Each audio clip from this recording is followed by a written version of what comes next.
história e é um museu de cultura. E por que a gente é um museu de cultura também?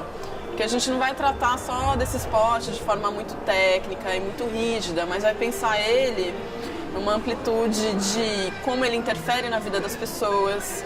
E aí a gente não está falando só de pessoas conhecidas, famosas, seleção brasileira, os jogadores que aparecem na televisão, mas a gente está falando da gente.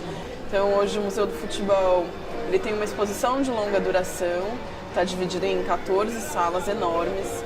E essas salas de alguma forma vão trazer a ideia de contar essa história desse esporte, que é um esporte inglês, chegando no Brasil, né? Chegando como um esporte importado, um esporte de elite.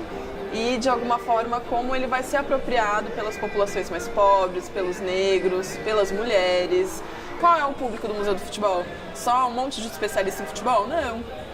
É também, mas são pessoas que às vezes vêm aqui odiando o futebol e, de alguma forma, com essa apropriação da cultura, como eu disse, poxa, lembra de alguma coisa, que lembra da família, do lugar onde ela cresceu, então começa a olhar o futebol de uma forma diferente, porque o nosso futebol não é só esse dos grandes clubes.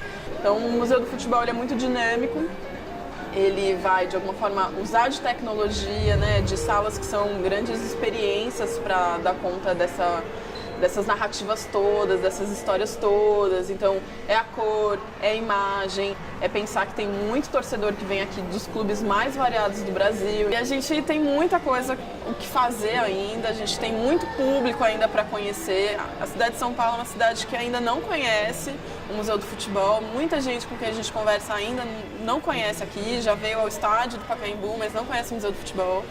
Então é um grande desafio fazer que o público de museus conheça o Museu do Futebol e que o público do futebol conheça um museu feito pro tema futebol.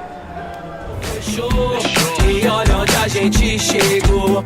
Eu sou raiz do futebol, negou até gringo sambo, tocou Neymar, é